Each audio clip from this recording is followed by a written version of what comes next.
আপনারা কি জানেন, স্বামী স্ত্রীর সম্পর্ক একটি মধুর সম্পর্ক।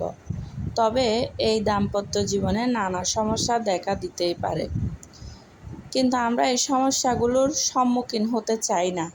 এই সমস্যাগুলো সমাধান করতে চাই না। আমরা সমস্যাটাকে সমস্যায় রেখে দিতে চাই, কিন্তু এই সমস্যাটার সমাধান করা অনেক সহজ। সবসময় মনে রাখবেন, আপনার জীবনসঙ্গী আপনাকে আঘাত করার মতো কিছু করবে না। এতে হতাশা, দোষারোপ এবং অপরাধবোধ অনেকাংশে কমে যাবে। স্বামী স্ত্রী দুজনেই দুটি আলাদা পরিবেশে বড় হয়ে ওঠা মানুষ।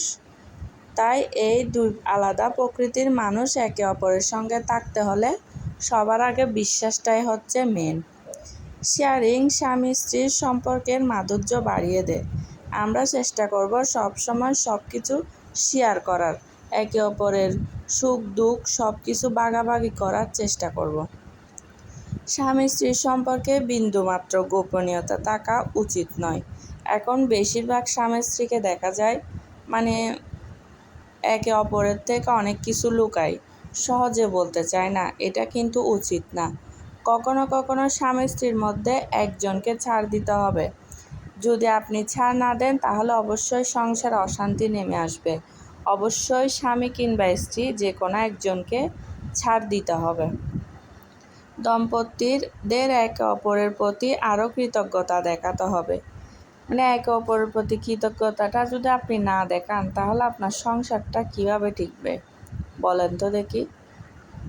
স্বামী স্ত্রীর একে অপরের সঙ্গে আরও বেশি করে সময় কাটাতে হবে। এখন বর্তমানে তো মোবাইলের যুগ। এখন স্বামী স্ত্রীর সম্পর্কটা খারাপ হওয়ার পেছনে অন্যতম কারণ কি জানেন? মোবাইল।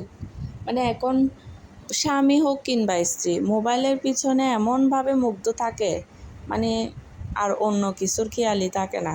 স্বামী স্ত্রীর ভালোবাসাটা আস্তে আস্তে কমিয়ে দিচ্ছে এই মোবাইল।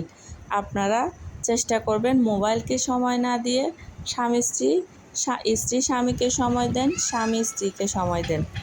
এটাই হচ্ছে একটা সম্পর্ক টিকানোর জন্য উত্তম। যাই হোক, আমি আজকে রান্না করতেছি চিংড়ি মাছ দিয়ে আমড়া গোটা, এরপর রান্না করব লইট্টে মাছ টমেটো দিয়ে। এখানে আমি যে মশলাগুলো আগে কষাই নিছি, প্রথমে আমড়া গোটার মশলা কষাইছি। এখানে পেঁয়াজ, তারপর হলুদ, মরিচ, ধনিয়া এগুলা দিয়ে চিংড়ি মাছ দিয়ে ভালোভাবে কষাই ফেলছি। কষানোর পরে এগুলো কষতে দিয়ে আমি আরেকটা চুলায় লইট্টে মাছের মশলা কষাতে দিয়ে দিছি। তাও আমি তেল, পেঁয়াজ, মরিচ, ধনিয়া, হলুদ, টমেটো পরিমাণ মতো দিয়ে কষাই ফেলছি।